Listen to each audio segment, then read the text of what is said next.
Vamos lá. A minha abordagem nessa mesa redonda vai ser falar sobre 4 tecnologias ou tendências, né, que fazem a diferença nos projetos, que vão bem além do BIM, né, mas que estão ligadas a ele como não podia deixar de ser, né.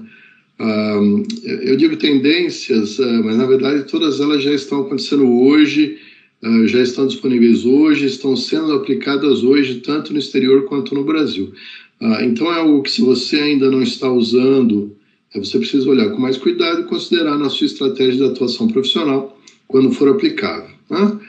Eu selecionei 4, né, dado o pouco tempo que temos aqui, mas há muitas outras e todas estão ligadas à transformação digital da construção.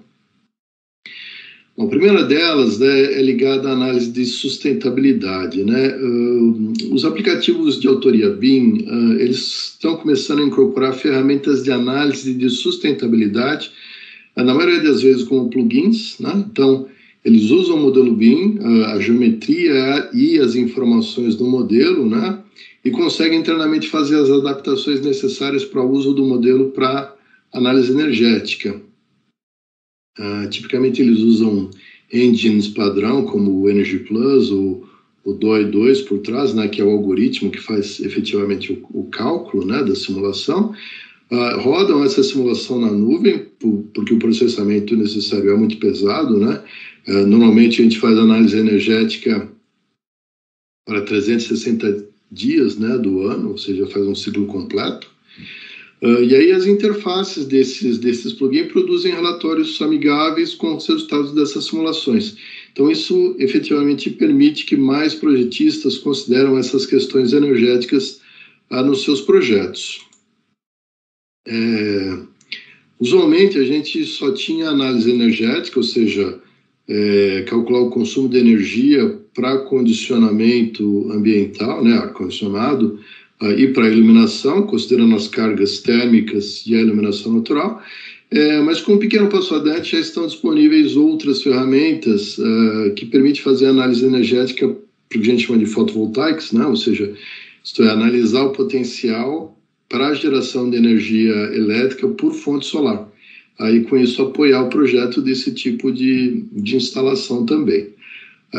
Porém, o mais importante, né, o mais interessante, isso aqui é, digamos assim, um pouco mais novidade, né, são o que a gente chama de análise do ciclo de vida.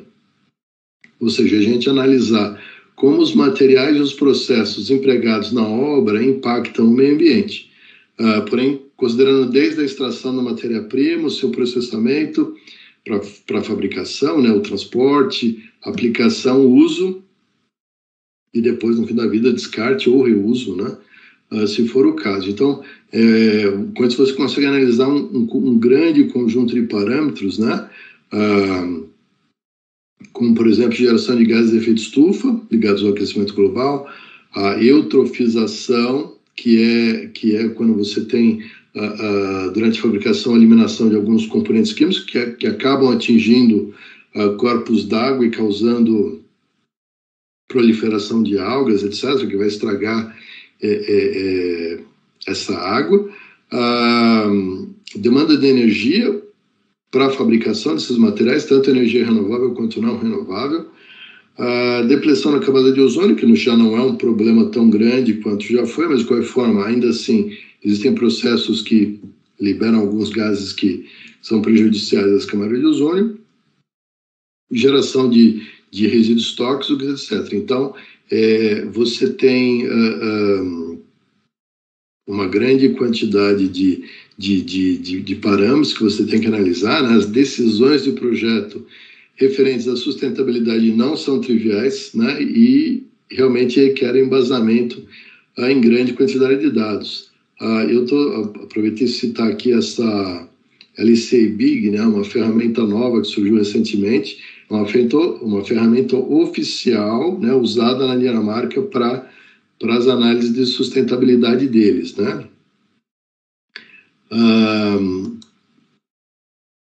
Algumas considerações que a gente pode fazer. Bom, de um ponto de vista do lado positivo, né, a gente tem, apesar do nosso governo, né, o Brasil tem olhado com carinho a questão da sustentabilidade, o mercado tem feito isso, né? O Brasil sempre está entre os top 10 aí de países em número de obras e metros quadrados certificados LEED, né? E a gente adota ainda outros tipos de certificação no Brasil, como a Aqua, o Selo Azul da Caixa, etc. Então isso é forte aqui no Brasil, e nós temos, obviamente, uma conscientização ambiental que está em alta no mundo todo, né, e também no Brasil. Estamos em plena COP26 aqui, né, não precisa nem falar. Eu queria destacar também a B3, né, a Bolsa de Valores, que já tem os títulos verdes, né, que são já há bastante tempo, né, então essa preocupação ambiental, ela está cada vez mais forte, né, tem aumentado muito. Então a gente vê que a construção, e a construção obviamente tem um impacto gigantesco, é importante que a gente leve isso em conta também quando a gente estiver desenvolvendo nossos projetos, né? Os problemas em relação a isso. Bom, o primeiro e mais importante é a falta de dados, né? Eu estou mostrando aqui nesse slide, né, 3 bancos de dados internacionais. Esse mais de cima é o francês, esse do meio é um espanhol, e o de baixo é um banco de dados austríaco. E esses bancos de dados trazem um conjunto enorme de informações ligadas à sustentabilidade, ao ciclo de vida, de produtos e materiais que são oferecidos nesses mercados, né? O problema é que a gente ainda não tem no Brasil esses bancos ambientais bem desenvolvidos. É um problema parecido com o que a gente tem com bibliotecas BIM, né? De não ter bibliotecas BIM de produtos brasileiros. Só que é pior ainda que esse, porque não adianta eu pegar dados de um produto do exterior para usar aqui, mesmo que esse produto seja importado e usado no Brasil. Eu precisaria considerar o impacto do transporte, né, que não vai ter, obviamente, no banco de dados. Além do que, obviamente, a maior parte dos produtos que a gente usa no Brasil são fabricados aqui. Então, não ter esses dados é um problema muito importante, e a gente precisa de iniciativas nesse sentido. A outra questão é a falta de know-how da maioria dos projetistas, né, em relação a esse tipo de análise, né, e como usar e considerar esses dados. E ainda, claro, um problema que a gente tem do próprio mercado, do próprio cliente, que ainda decide pelo menor custo e não por aquela solução que tem o menor impacto ambiental. Mas, de qualquer forma, é uma tendência, a gente precisa estar considerando isso. A segunda tendência que eu queria destacar é a questão da realidade virtual e aumentada, né? Hoje a gente tem dispositivos que têm boa qualidade, o preço caiu muito. Um fenômeno que aconteceu foi o uso desses dispositivos, como o Google Cardboard, por exemplo, que são extremamente baratos, e onde você pode usar o celular, né? Então, os celulares com telas de alta definição, acelerômetro e até boa capacidade de processamento acabaram popularizando a realidade virtual. Então, hoje, praticamente qualquer pessoa tem um celular suficiente para experimentar isso, né? É claro que eu tenho modelos profissionais, né, que custam até mais de $1.000 no Brasil, mas, de qualquer forma, a gente tem ofertas que são acessíveis. Então, com isso, as pessoas estão, né, experimentando a realidade virtual, experimentando essas tecnologias, para verificar se isso é útil para elas. E muitas têm descoberto que sim, essas tecnologias podem ajudar no seu trabalho de projeto, né? Você pode usar isso para avaliar o seu próprio trabalho, para você, seu trabalho de projetista, né? Como uma fonte de inspiração, até avaliando o que você mesmo propôs. Você pode trazer o cliente para dentro do seu projeto, né? Permitindo que ele avalie com muito mais facilidade, né, o resultado e decida, né, o quanto antes se ele está de acordo com o que você está propondo ou não, porque, obviamente, decisões tardias têm um custo maior. Se o teu cliente tiver um perfil técnico, por exemplo, se lá é um médico ou uma enfermeira avaliando um projeto de hospital, isso pode ajudar muito na validação do programa, né? E por fim também você tem a questão da colaboração, né? Então essas tecnologias facilitam a colaboração com outros projetistas que vão ter muito mais facilidade para entender o seu projeto e a sua disciplina, né? Aqui nesse slide tem essa animaçãozinha do Algin, né? Que é um app brasileiro que é muito popular tanto no Brasil quanto no exterior, é gratuito, é muito simples de usar. Você gera o modelo BIM, ou a partir do modelo BIM você gera o arquivo para poder fazer essa realidade aumentada, né, que ele está mostrando, e com isso você pode levar esse recurso por canteiro, né, para ajudar a visualizar o que tem que ser executado ou até conferir o que foi executado. Então, tá aí a realidade aumentada, como ele estaria como uma das tecnologias que a gente tem que prestar atenção. A terceira delas é ligada a esses novos equipamentos de captura da realidade ou de condições existentes, né? Então, o laser scan 3D, a própria fotogrametria, que nada mais é do que você tirar uma série de fotos e com um software especial você consegue reconstruir tridimensionalmente o que você está fotografando, né? Os drones que permitem a gente capturar grandes áreas, né?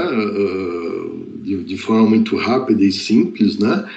Dependendo do tipo, eu tenho drones que carregam até scanners a laser, então não só tirar fotos, né?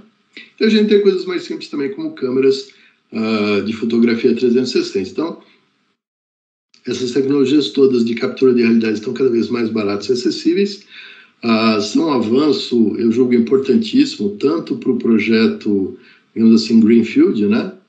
Para a gente capturar o terreno de forma rápida e precisa, quanto para o Brownfield, né? Para o retrofit, por exemplo, quando não só permite ter mais precisão e rapidez na captura das medidas do ambiente, como também fazer um levantamento mais completo, né?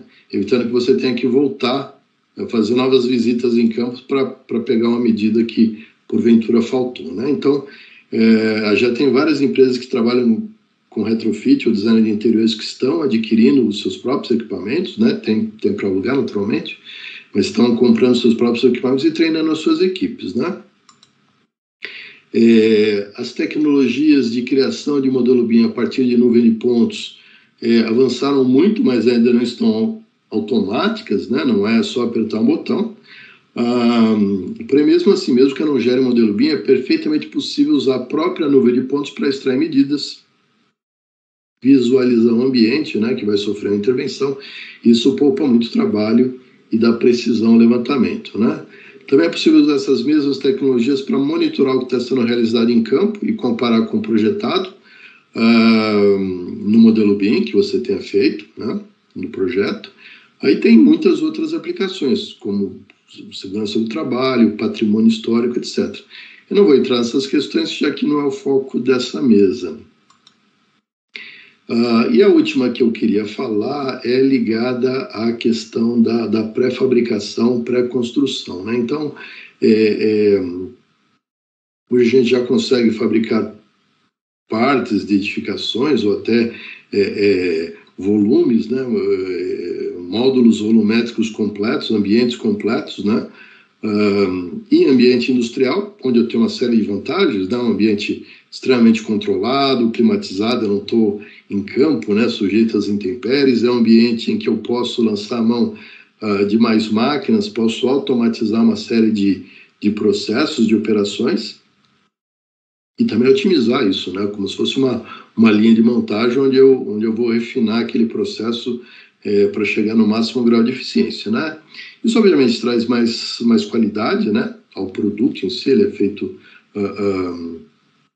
o resultado final, né, do produto tem mais qualidade, mais segurança para os operários que estão trabalhando, naturalmente, e eu tenho mais precisão no custo e no prazo, né? Eu tenho mais certeza que eu vou, quanto tempo vai demorar para fabricar aquilo e quanto vai custar, né? Sem aquelas incertezas do canteiro, né?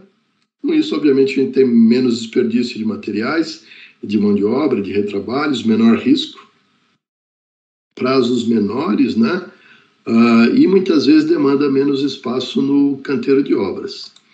Obviamente, o BIM tem papel fundamental nisso, né? O BIM está dando um grande avanço nesse tipo de tecnologia, porque é ele que garante essa precisão no projeto e na simulação de todo o projeto de fabricação e montagem, né? Então, eu tenho confiança que eu posso montar grandes estruturas ou estruturas complexas e chegar no canteiro e simplesmente instalar e tudo vai funcionar, tudo vai se encaixar perfeitamente, coisa que se eu não tenho, se eu uso tecnologias convencionais, eu já não tenho tanta certeza. E, em paralelo, o preconceito contra sistemas pré-fabricados vem diminuindo, né? Então as pessoas já não olham com uma cara tão ruim esse tipo de processo, né? Construtivo, e por outro lado essa demanda por maior eficiência, né? Maior certezas em prazos e custo tem aumentado, então isso tem sido cobrado do setor da construção e obviamente a pré-fabricação é uma grande saída, né? Acho que todo mundo tem visto essas construções na China, né? Esse prédio aqui do lado esquerdo é um prédio de 10 andares, foi feito em 28 horas, ou melhor, ele foi, digamos assim, instalado em 28 horas, né? E o da direita aqui é famoso também, né? Um arranha-céu 57 andares em apenas 19 dias, com qualidade, com esse prédio de 57 andares, é a prova de terremoto, ou seja, não se perde absolutamente nada. Então, isso vai estar acontecendo cada vez mais, a gente tem que se preparar aqui também para lançar a mão disso aí nos nossos projetos de edificações. Então, o que eu queria trazer para vocês é isso, e obrigado. Vamos começar aqui com a nossa sessão de perguntas. Então, eu queria aproveitar. Então, a gente falando de avanços tecnológicos, também a gente pode olhar um pouquinho para trás e teve a apresentação do professor Eduardo não teve um foco tão forte, por exemplo, em um assunto que a gente costuma conversar, está muito atual na construção atual, que é o BIM.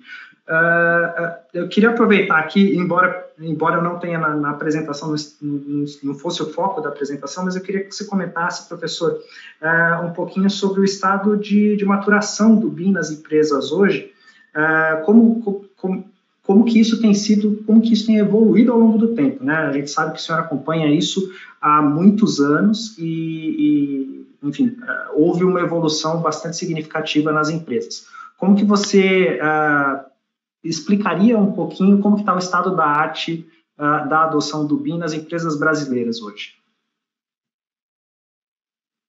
Então, Renato, primeiro, o BIM está totalmente ligado a tudo que eu falei. Sim, é que não foi o foco, é que ele é transversal, né?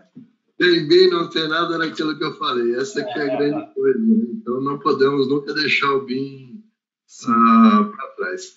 Veja, essa questão do nível de adoção é o grande problema. Vocês sabem também que eu participo do BIM Fórum Brasil, né? E até a gente estava fazendo uma reunião logo antes dessa palestra agora. Nós estamos com um projeto grande de fazer um survey no Brasil, mas um survey com validade estatística. Porque, infelizmente, as várias pesquisas que a gente tem hoje, as que já foram feitas, não só no Brasil como no exterior, né, que são pesquisas em que você disponibiliza um formulário, as pessoas vão e preenchem, né? Quem é que vai preencher uma pesquisa sobre BIM se eu nem sei o que é isso, né? Então, é claro que os resultados são muito enviesados. Então, a grande verdade é que ninguém sabe, qual é o nível de adoção que nós temos no Brasil. Se é 5, 10, 20, 50%, ninguém sabe. O que a gente sabe é que vem aumentando bastante, né? Cada vez mais a gente vê mais pessoas adotando, seja em grandes empresas, seja nas pequenas, os pequenos escritórios. Isso é o que a gente tem visto dentro das universidades. O BIM já está sendo mais ensinado, então os alunos sempre os alunos sempre foram os primeiros, eles têm muito interesse no assunto, eles não precisam ser convencidos, né? Sensibilizados, como a gente chama, né? Infelizmente o mercado precisa ainda, né? Convencer o mercado que o BIM é uma coisa interessante, mas então a gente sabe que vem aumentando. Agora, qual é o grau exatamente? Essa é a pergunta do milhão que a gente vai responder no ano que vem. Bom saber dessa iniciativa, professor.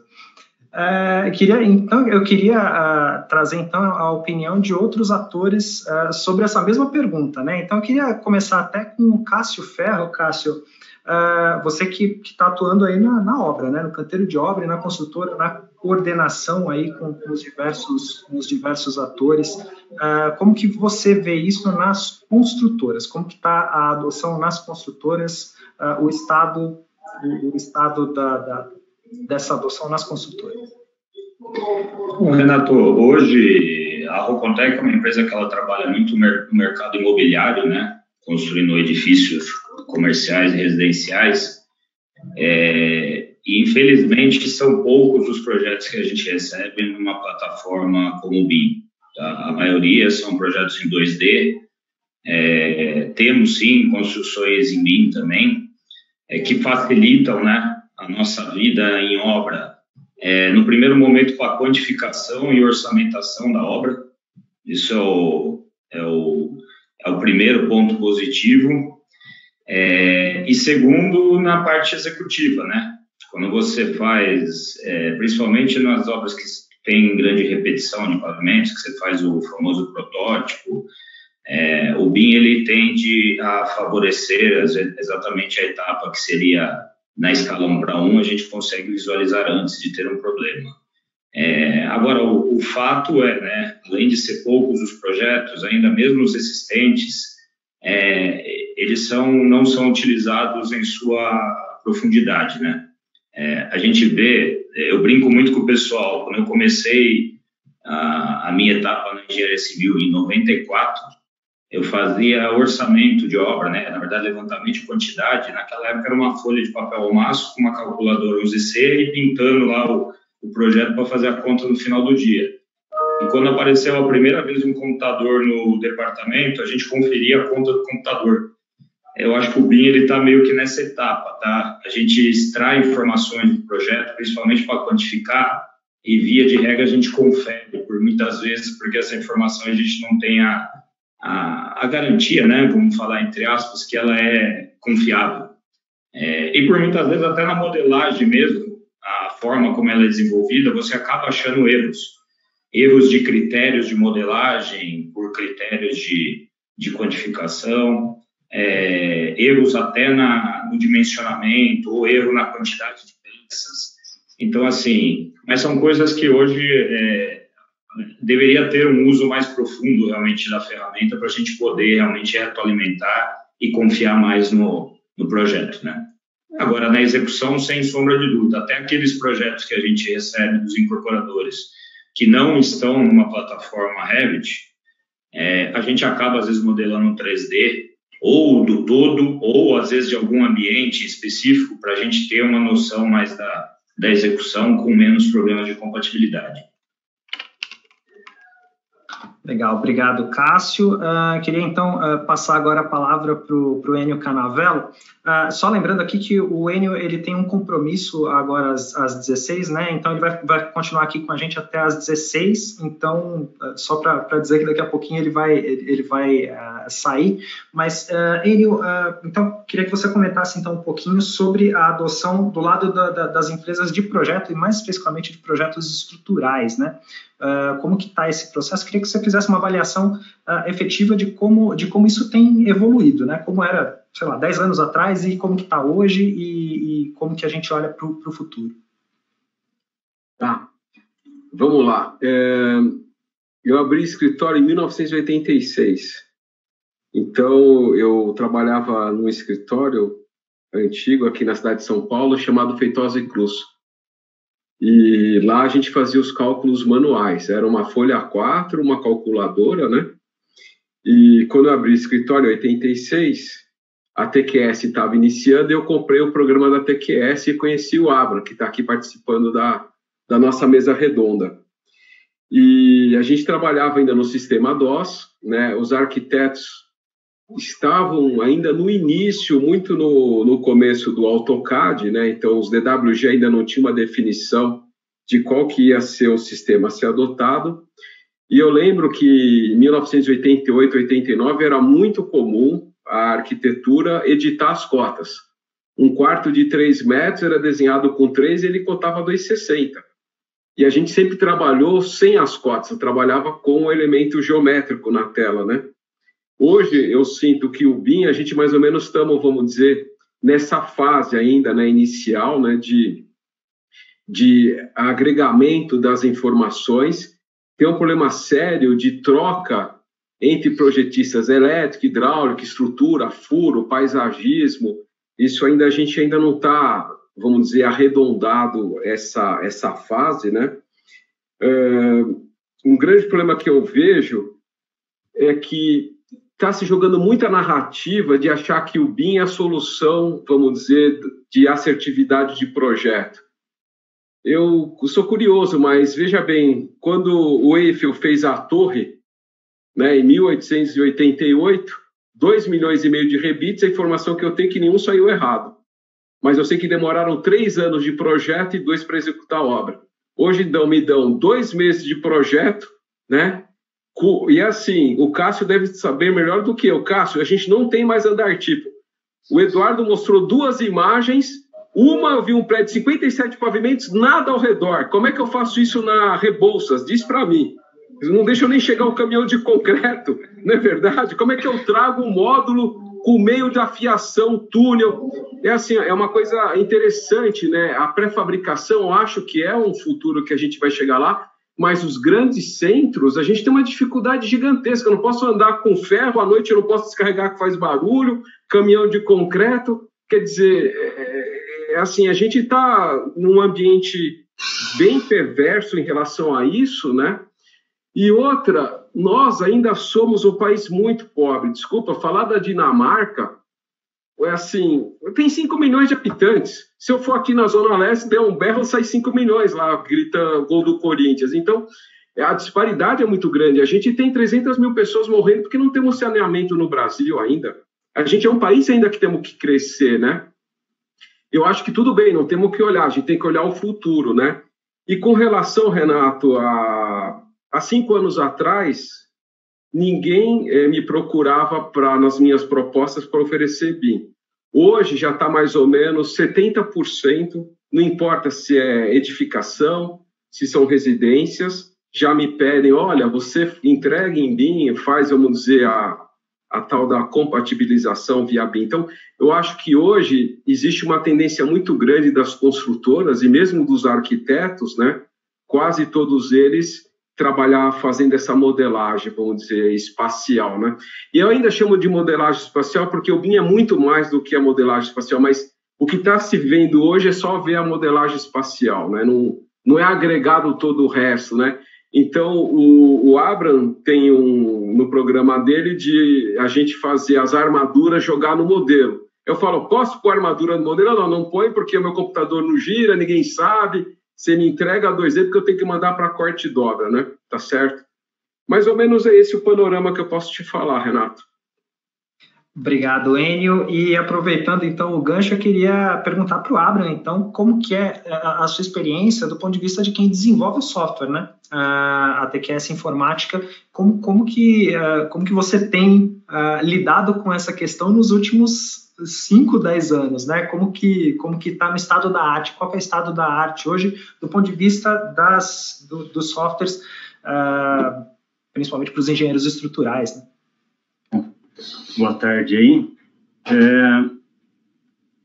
Então, o que acontece é o seguinte, nós temos uma tendência, né, de ver o BIM como foi apresentado, né, o discurso do BIM dos grandes vendedores, mas, na verdade, as várias disciplinas de projeto na cadeia de construção, elas trabalham com abstrações diferentes, elas enxergam o projeto de uma maneira diferente. E da nossa área, que é o projeto estrutural, ele vê o BIM de uma maneira diferente que a arquitetura, né? Então, por exemplo, a arquitetura, na década de 90 começou a enxergar o CAD, aí levou uns 15 anos para todo mundo abandonar a prancheta e entrar no CAD, de outros 15 anos para cá, aí começaram a entrar no BIM, e para a arquitetura o BIM foi uma revolução, porque mudou totalmente o procedimento de trabalho, né? Na década de 90, talvez um pouquinho em 2000, tinha maquete eletrônica, mas era mais marketing, né? O BIM possibilitou para o arquiteto montar um modelo 3D com informações para projeto, para fazer o entregável da arquitetura no BIM. Foi uma revolução, uma troca de procedimento, e para eles é mais difícil, né? Já o engenheiro de estruturas, por um problema da complexidade do projeto estrutural e da competição, desde a década de 90, praticamente ele codifica a estrutura de uma maneira tridimensional. Quer dizer, desde os anos 90, o engenheiro tem que ter uma estrutura tridimensional para, por exemplo, analisar a estabilidade global, né, para verificar esforços de vento, né, estado limite último de deformação, verificação a vento, às vezes sismo, né? Então, a evolução de engenharia de estrutura é diferente de outras áreas da cadeia da construção. E com o tempo, então, a gente tinha um modelo estrutural 3D, no meio da década de 90, começou mais uma integração com o CAD, então o engenheiro de estruturas podia lançar a estrutura deles no CAD, mas era um modelo tridimensional. Desse modelo integrado com dimensionamento, detalhamento, desenho, tudo no software, né? E o que aconteceu mais tarde, de uns 15 anos para cá, com a entrada do BIM, é que mais o software foi se adaptando, ou seja, o engenheiro, ele tinha essa ferramenta, a ferramenta foi aumentando a capacidade, fazendo edifícios mais altos, né? Verificando a análise estática, dinâmica, estrutura tridimensional completa, não linearidades físicas, não linearidades geométricas, efeito incremental, deformação lenta. Mas, do ponto de vista do BIM, a maioria dos softwares, o nosso e outros que a gente conhece, eles se adaptaram para fazer a ligação do projeto estrutural com o BIM. Então, não tanto mudou o procedimento do projeto estrutural, o que mudou, os softwares se adaptaram para o engenheiro de estruturas passar a receber uma entrada do BIM, então ele passou a receber uma arquitetura do BIM para fazer o lançamento estrutural e também, possivelmente, instalações, e ele passou a ter entregáveis em BIM, né? Então, entregar o modelo estrutural em BIM e também completar detalhes que ele não tem no modelo de análise dele, né? Que ele passou a ter que entregar no BIM, tipo as floreiras, a casa do zelador, alguns degraus, alguns detalhes em concreto que não fazem parte do modelo de análise, ele passou a entregar no BIM, tá? Então, o que a gente enxerga diferente da arquitetura, a parte de estruturas foi um processo evolutivo, não revolucionário. Os softwares eles vêm melhorando nos últimos 30 anos de maneira espetacular, e os softwares aumentaram a compatibilidade com o BIM. Então, tanto na importação em formato aberto, como IFC, ou formatos proprietários via plugins, quanto a exportação para os BIMs também da mesma maneira. Obrigado, Adam. Aproveitando aqui um dos últimos pontos que na apresentação do professor Eduardo foi a respeito da construção modular e da construção industrializada, né, que você apontou ali como uma das tendências, né, professor? E ali você comenta sobre a importância do BIM justamente para viabilizar isso. Eu queria que você comentasse um pouquinho, desenvolvesse um pouquinho esse ponto um pouquinho mais essa tendência, né? Essa tendência porque, especialmente no Brasil, a gente tem essa questão e essa queixa que é bastante difundida há muitos anos de que a nossa construção era bastante artesanal. Queria que você comentasse então um pouquinho, desenvolvesse um pouquinho esse aspecto, né, da relação da construção industrializada com as tecnologias da informação. Eu acho que a coisa central é essa precisão, né, essa certeza que o BIM traz da gente poder... ninguém vai investir em grandes execuções, em grandes montagens, muito material, muito esforço colocado fora do canteiro, e correr o risco de chegar e trazer isso no canteiro e as coisas não encaixarem, né, como é até natural, né? Então, a confiabilidade que o BIM permite, né, de você fazer essa simulação, a construção virtual antes de executá-la, né, e verificar todas as interferências, e estudar detidamente os teus módulos, depende do que você quer fazer, né? A gente vai de um kit hidráulico, que é uma coisa pequenininha, até esse módulo volumétrico complexo, né, com todas as instalações, etc. Você poder simular isso, a gente já tem software que, inclusive, trabalha com isso e olha o tamanho do caminhão, o tamanho do módulo que eu posso usar, os volumes, etc., para você poder ter certeza que o içamento, né, ou seja, todo o processo do começo ao fim estar ensaiado, estar previsto, né? O BIM é o que, não vou dizer que ele é o que permite isso, mas ele certamente facilita isso, dá agilidade e dá a confiabilidade que a gente precisa. Eu diria que essa é a grande contribuição que o BIM traz para esse processo. Legal, obrigado, Eduardo. Eu queria que o Enio também comentasse um pouco essa possibilidade, né? De certa forma, esse crescimento, né, que a gente tem observado na construção industrializada, na construção modular, e como que as tecnologias, os avanços tecnológicos, do ponto de vista, especialmente de tecnologia da informação, a gente está falando aqui, né?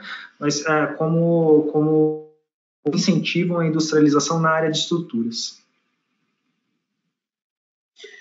Olha, eu acho que o Cássio, posso até fazer uma pergunta para ele, se os mestres da obra dele usam tablet, né? Olha, os mestres não, os estagiários usam, os engenheiros também, mas mestres não. Então, a gente está falando de dois mundos, né? Estamos falando do mundo do futuro e o mundo do dia a dia, né? Vamos chamar assim, né? Nós que trabalhamos com estrutura, por incrível que pareça, nós que damos o norte para a obra. Porque o Cássio, para começar a obra dele, a primeira coisa que ele quer é a planta de locação e carga. Depois ele quer a forma da fundação. Então, a estrutura, ela norteia a obra, né?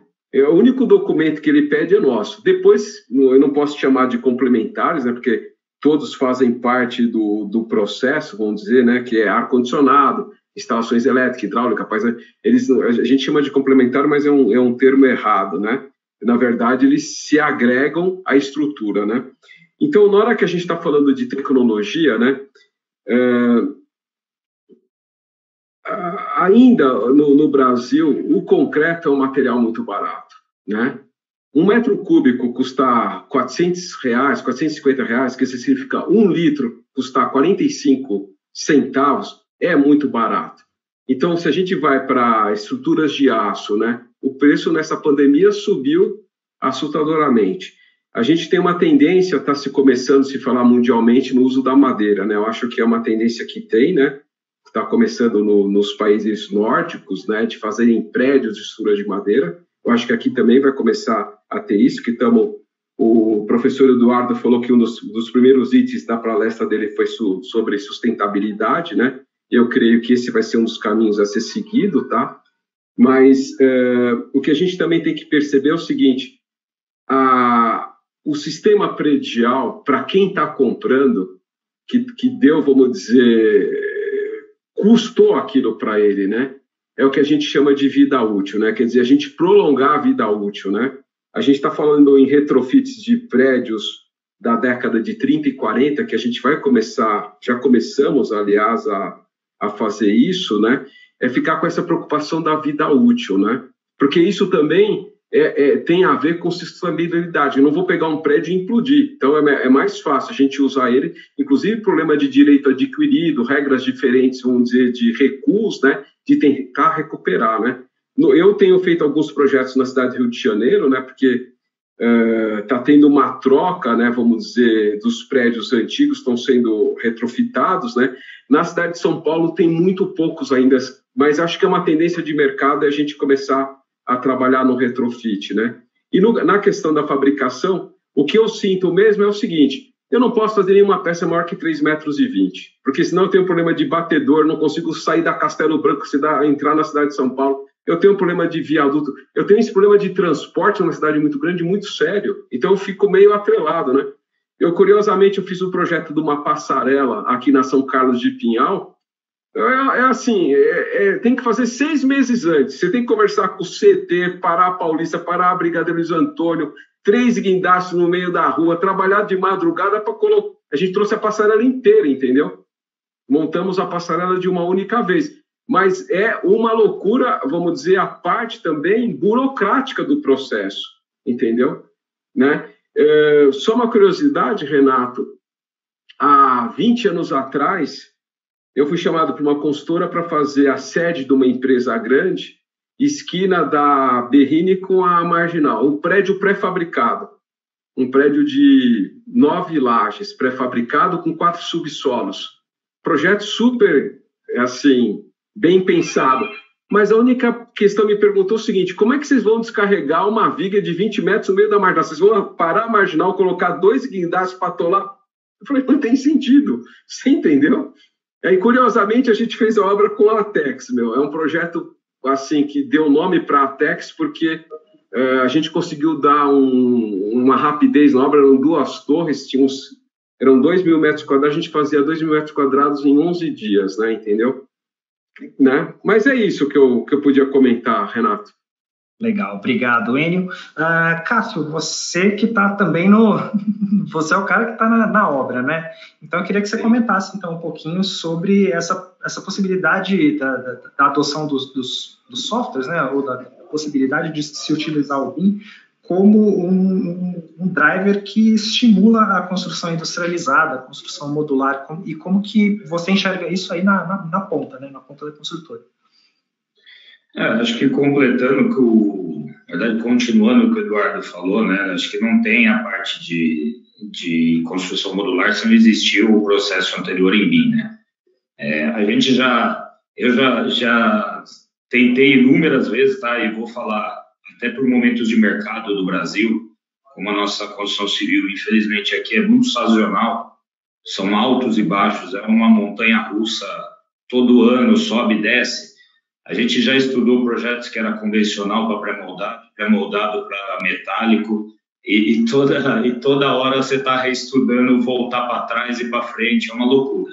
Mas, sem dúvida, assim, se você não tiver uma plataforma como um BIM para você fazer todas as análises, já tive casos, eu mesmo, em específico, já peguei casos que a gente foi fazer uma construção modular e acabou tendo interferências que não vimos no decorrer do projeto, porque o projeto foi tocado de uma forma com a premissa que era convencional, e aí, para facilitar e ganhar prazo, mudou para modular, e aí se perdeu um monte de processos, né, de compatibilidades, enfim, de estudos que talvez com o BIM seria muito mais fácil ter resolvido, e acabou que na própria obra acabou impactando e a gente achando soluções no dia a dia, né, as famosas resolvem na obra. Mas eu acho que assim, a ferramenta ela veio, acho que para isso, né.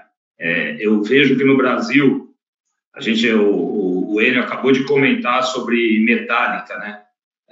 Há 2 anos atrás, a gente estava explodindo de metálica. Todos os projetos vinham com metálica, que era a solução do momento. Porque a gente pagava aí no quilo do perfil R$6, R$7. Hoje o perfil a gente já paga 20, coisa de 2 anos, é uma maluquice. E aí, coisas que você projetou lá atrás, no mercado que eu vivo, o imobiliário, né, que você hoje vai pôr para rodar, você já tem que reestudar para fazer uma laje convencional, voltar. A gente tem grandes cases de mercado aí, nomes emblemáticos que abriram até construtoras para fazer construções em metálica, que eram uma facilidade, ganhava prazo, conseguia ter mais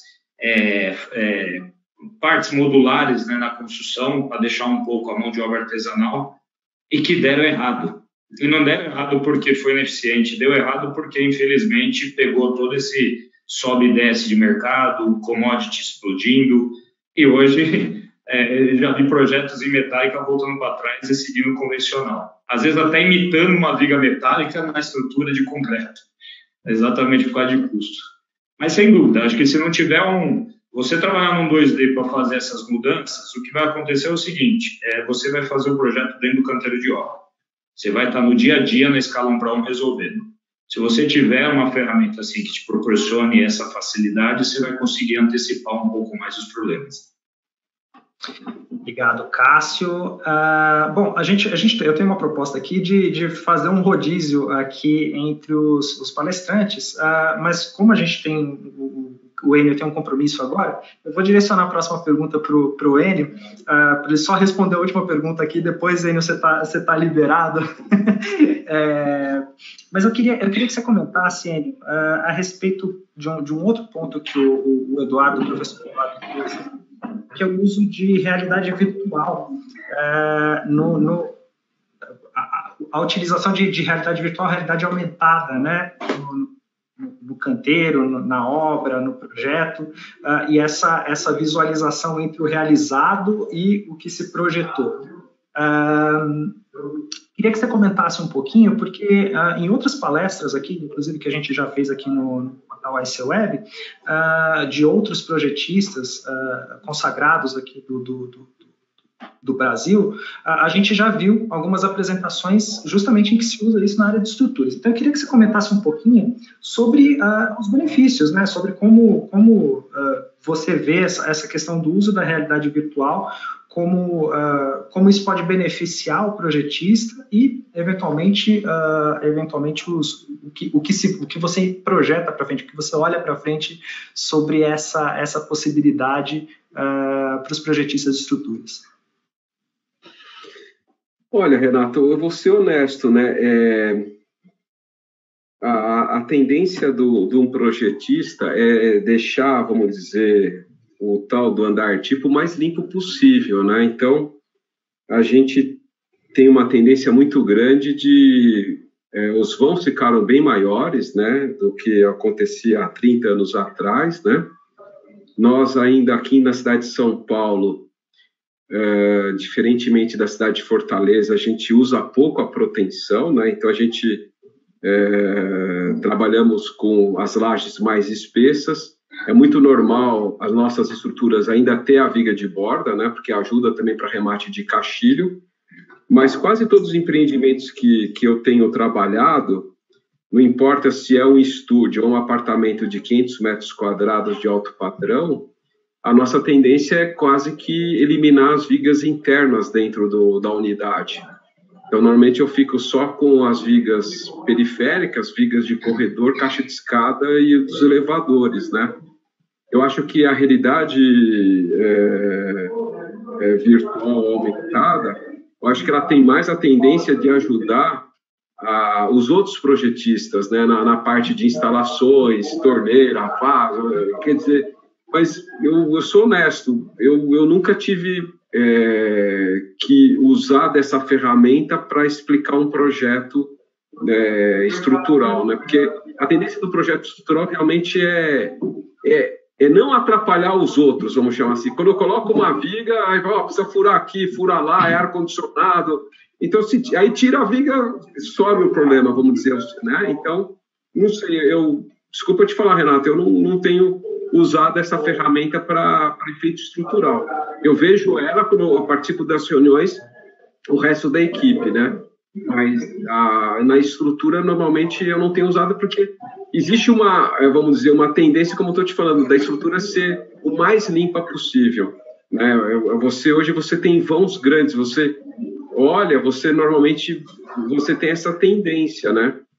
E outra curiosidade também é assim, em função vamos dizer, do Código de Obras da cidade de São Paulo, os prédios deixaram de ter andar tipo. Então, hoje você tem uma mistura. Você coloca um café embaixo, você tem uma parte comercial, uma parte de estúdio, uma parte de apartamentos. Colocaram agora, vamos dizer, a piscina no teto do prédio, né? Foi lá para cima, né? Que é o rooftop, fica tudo lá em cima, né? Então, misturou muito. Então, a estrutura, ela ficou mais complexa, né? Por isso, quando você vem com um pilar que está caindo certinho dentro de um apartamento, quando você vai lá no meio do estúdio, o pilar tem que sumir. Porque, né, então você começa a ter andares, né, de transições para poder obedecer um layout arquitetônico, né? Eu estou com um empreendimento grande que, na verdade, eu tenho, no mesma torre, eu tenho hotel, estúdio, salas comerciais e salas de alto padrão que não pode ter nenhum pilar no meio. Quer dizer, dentro da própria torre, 4, vamos dizer, sistemas diferentes, né? E além disso, a gente tem um problema, vamos dizer, de rota de fuga de corpo de bombeiros muito séria. Se eu estou trabalhando numa sala comercial e o meu colega está trabalhando numa sala corporativa, na hora que a gente entrar na rota de fuga, eu não posso encontrar. Então, é uma escada separada para cada um. Então, quando você olha esse tipo de empreendimento, você só vê escadas. Eu nunca vi isso. É escada para todo mundo, elevador separado. Você fica com um core que, quando você olha, não, você vai trabalhar ali naquele cantinho, que é aquela quina do prédio, é a tua sala, porque o resto... E a gente não vê isso acontecendo fora do Brasil. Fora do Brasil existe uma outra, vamos dizer, outro enfoque, né, dessa perda de área que a gente tem nos nossos empreendimentos prediais. A gente não condensa o nosso core. Não se mistura. O bombeiro, que é uma lei estadual, não deixa misturar. Então, se eu estou trabalhando no office, eu não posso misturar entendeu? É uma coisa... E aí a gente perde muita área, né? Eu acho que isso não é salutar para a nossa atividade, porque a estrutura começa a ficar mais cara e o empreendimento mais caro, né? E era isso, Renato. Ok, obrigado, Enio. Enio, você tem um compromisso agora, né? Sim, eu tenho um outro compromisso. É isso. Eu posso me desligar? Pode se desligar, então, eu agradeço. Agradecer mais uma vez a sua participação em nome do portal AC Web, da Tex Brasil, mais uma vez a sua participação e o apoio da ABS, né, para esse evento. Tá bom, né? Estamos sempre juntos. Obrigado, professor Eduardo. Tchau, Abram. Obrigado, Cássio. Até uma próxima. Tchau, tchau. Obrigado. Tchau. Obrigado.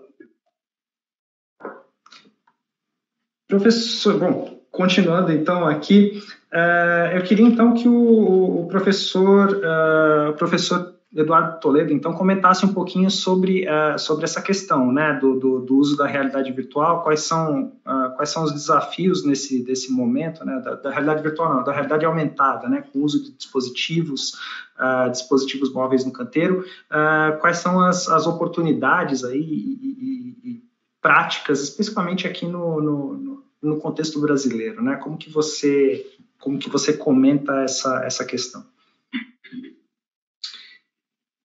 É até curioso que no começo da minha carreira, né, a minha formação meu mestrado e meu doutorado é em computação gráfica, e eu trabalhei com coisas parecidas com a realidade virtual há muito tempo atrás, e eu não sou muito adepto de soluções à busca de um problema, né? Ou seja, vou fazer porque está na moda, né? E por muito tempo a realidade virtual ficou com essa coisa, né? Ou seja, funciona, mas o hardware é muito caro, mas não funciona muito bem, você dá tontura, N problemas, né? A gente meio que vamos empurrar essa realidade virtual. Eu acho que agora a gente chegou a um ponto em que, sim, é relativamente barato, sim, funciona relativamente bem, e ela começa a encontrar ali alguns nichos. Por isso que eu digo, as pessoas têm que experimentar e ver se funcionam para elas no problema específico delas.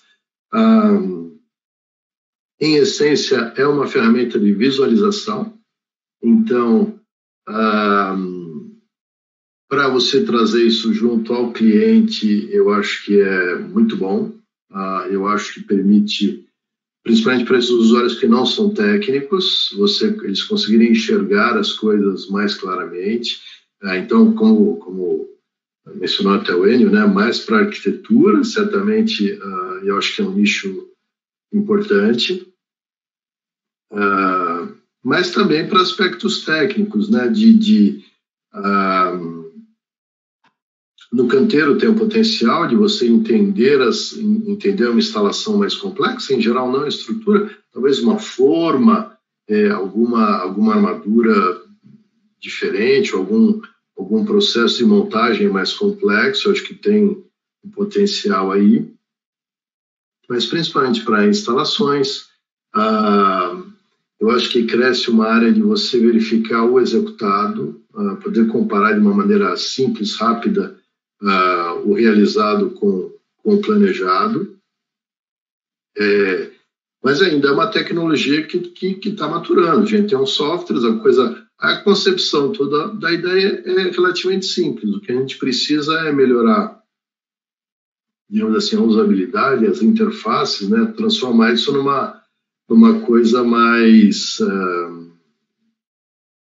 encontrar qual é aquele jeito de fazer aquela interface que vai ficar vai ter mais usabilidade, vai ser mais simples para os usos. Então a gente, na verdade, está descobrindo ainda, né? É o que eu digo, eu acho que a grande novidade é que a coisa é barata e acessível. Então, quando é barata e acessível, as pessoas começam a experimentar sem grandes riscos. E experimentando vão descobrir coisas que funcionam melhor, coisas que não funcionam. Certamente vai aparecer os nichos aí. Mas eu acho que é algo que a gente tem que estar de olho, porque cada vez mais vai melhorar essas tecnologias, né? Obrigado. Abraham, você concorda? Como que você vê, olhando aí do lado do produtor do software, como que você enxerga essa questão da realidade aumentada? Isso, é interessante a posição aí do professor Toledo. Hoje tem aquele aplicativo Algin, né, popular para realidade aumentada, e o pessoal lá do Algin é muito bom, né? Nós conversamos com eles e fizemos uma ligação direta do nosso sistema com o deles, né? Então, como desenvolvedor, nosso papel é criar a ferramenta, né? O que nós criamos foi uma conversão do nosso modelo estrutural para o formato do Algin, né? Que na verdade é um formato bem aberto, EFC, e o nosso programa faz uma transferência direta do modelo estrutural da gente, do TQS, para a conta do Algin do usuário. Então, ficou muito simples para quem usa nosso programa, pegar uma estrutura e já passar e ver direto no celular, ou aplicar, ou fazer o uso da realidade virtual. O que a gente tem visto de nossos clientes, assim, principalmente com edificações pequenas, né, casas, edifícios menores, eles fazem a transferência do modelo e vão no terreno, e vão lá em loco, e posicionam o modelo em escala 1 para 1 para o cliente deles enxergar como fica a estrutura posicionada na posição final no terreno, como está em relação ao resto. Uma coisa, praticamente virou um cartão de visita para muitos clientes, usar isso e apresentar para o cliente deles a estrutura final posicionada no terreno, né? Ficou bem interessante. Uma aplicação que eu não vi ainda, que o professor Eduardo Toledo falou, que é interessante, é comparar o as-built, né? Então, você tem a nuvem de pontos, você pode comparar com o modelo que foi projetado, o que está pegando, o que não está pegando, né? O que saiu fora. Nós não vimos ainda essa aplicação. E aqui uma pequena curiosidade, que nós fizemos também uma gravação no formato chamado STL, que é para impressão 3D, a gente consegue também mandar a nossa estrutura para imprimir ela em 3D, né? Mas a impressão ainda é um pouco cara, o pessoal não usa tanto, mas sai uma coisa interessante. Dá para montar estrutura, dá para montar uma maquete em resina de um modelo estrutural que sai do nosso programa. Então, isso a gente vê como desenvolvedor, né? A gente cria a ferramenta e o pessoal está aí usando. Legal. Cássio, vocês têm usado? Você tem feito algum tipo de experimento ou utilizado de forma massiva no dia a dia da obra? Não. A realidade virtual, não. A gente tem usado muito as ferramentas de tablet, né? Muitas coisas que vieram para facilitar. A gente usa na Rocontec os QR Codes, né, para verificar projetos nos andares, mas via a parte visualizar através de realidade virtual aumentada, não. Ok. Queria então que o professor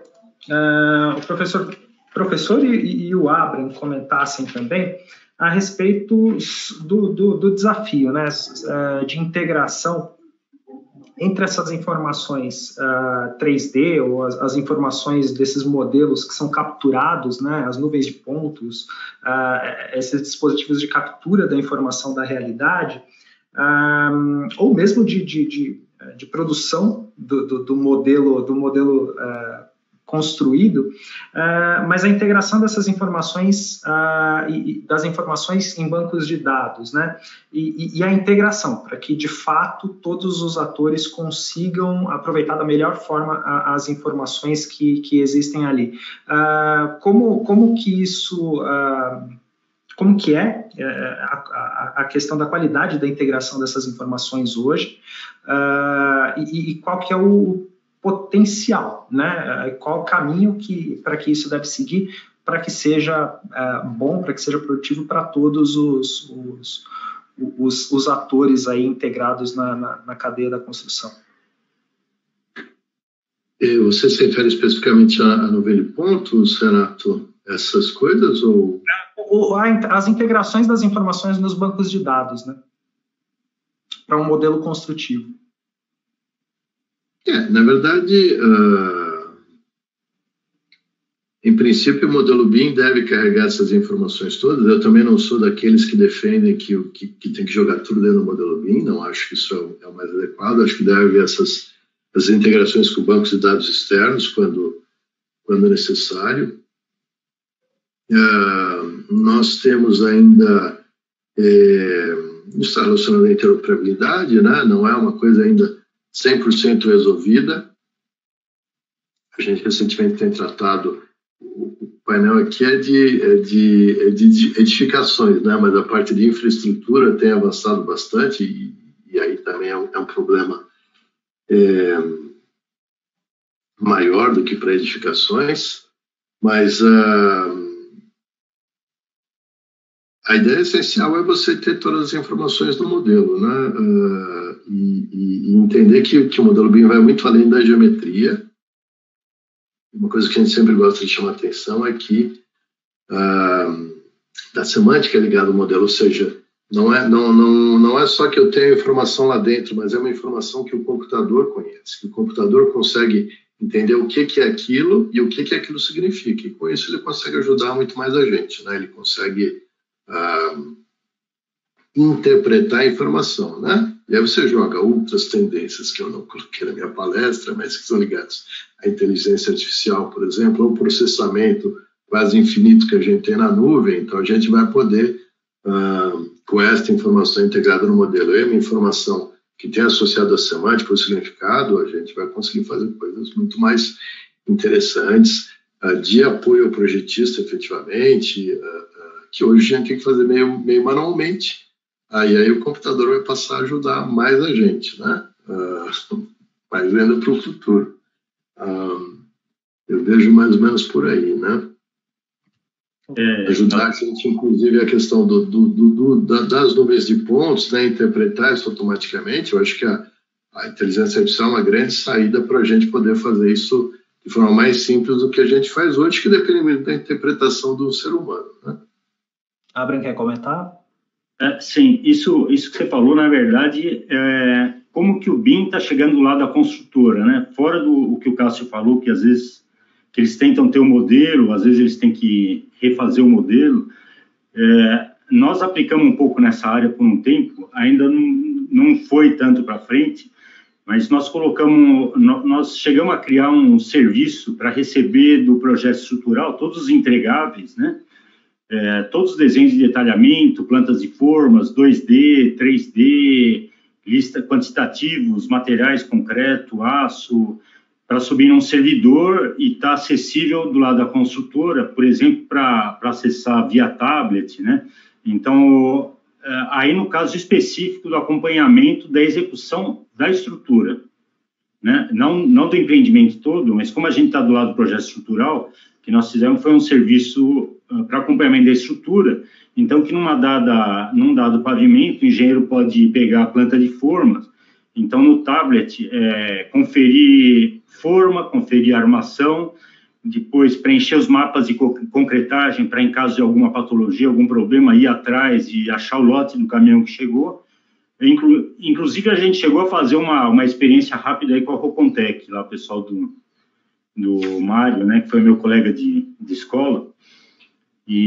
Mas, como o professor Toledo disse, acho que é uma área que ainda está em desenvolvimento, não tem uma coisa certa. Nós mesmos fizemos um sistema, ainda não estamos com um sistema muito difundido, né?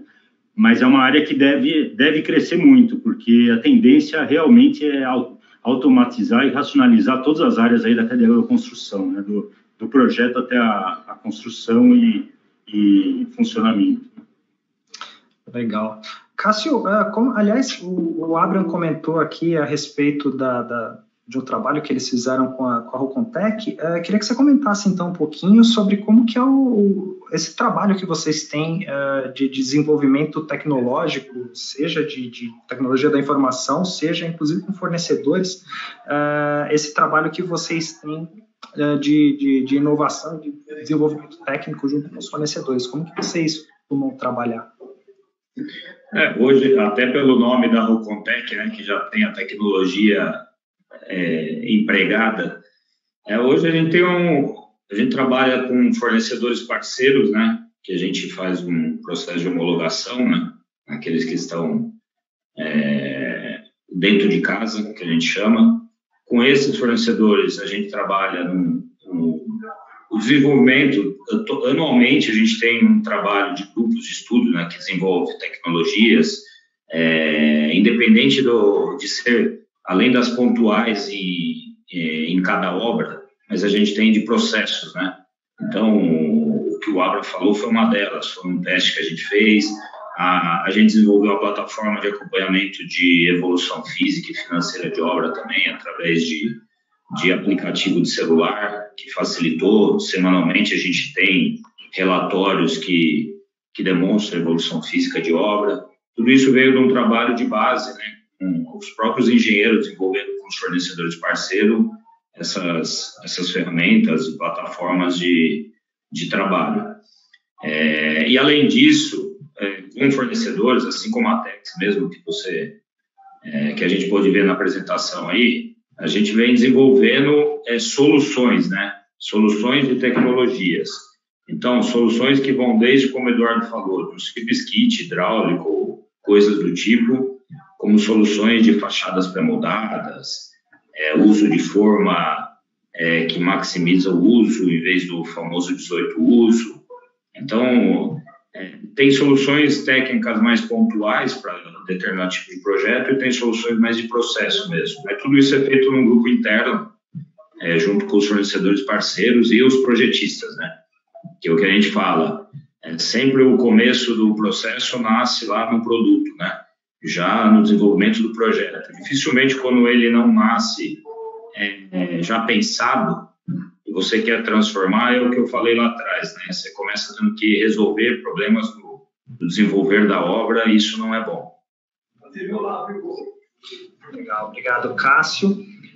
Eu queria falar um pouquinho sobre iniciativas iniciativas que incentivam o uso, a adoção do BIM pelo poder público, né? Principalmente para o Eduardo Toledo, que está mais em contato com essas iniciativas.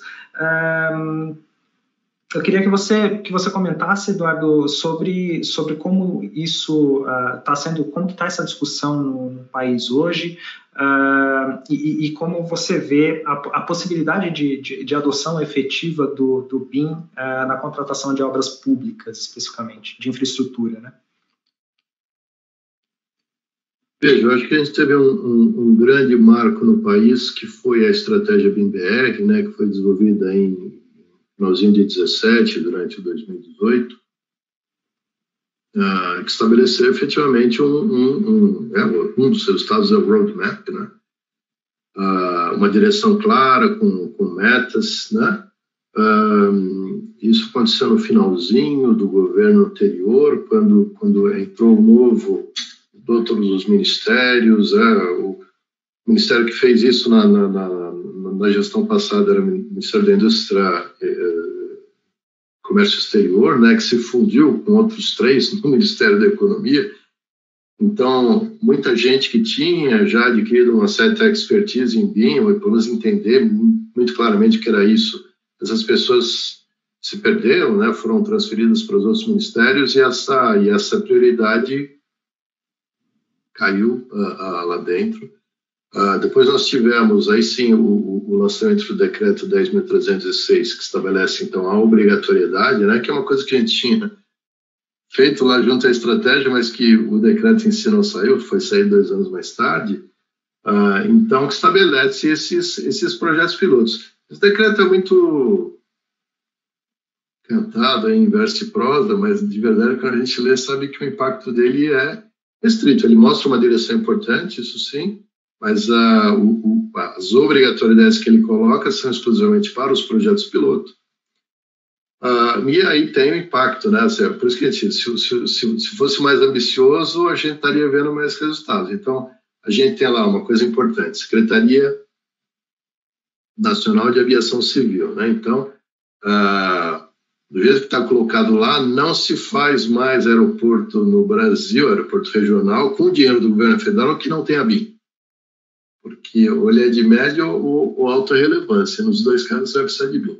Então, e os resultados são muito bacanas, e a SAC publicou recentemente um manual de projeto aeroviário, que a gente costuma brincar, né? A palavra BIM aparece mais de 500 vezes dentro do manual. Então, ele é efetivamente um jeito de fazer aeroporto usando BIM, então isso é muito importante, acho que já está tendo e vai ter um impacto bem grande aí no futuro.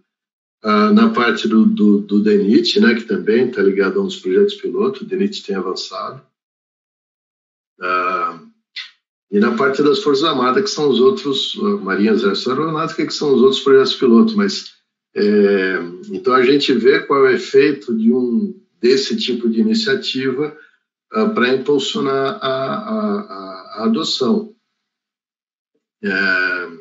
Infelizmente, a estratégia não ficou meio perdida, né, por conta da infelicidade dessa mudança de governos, exatamente no momento em que o comitê gestor deveria tocar a estratégia.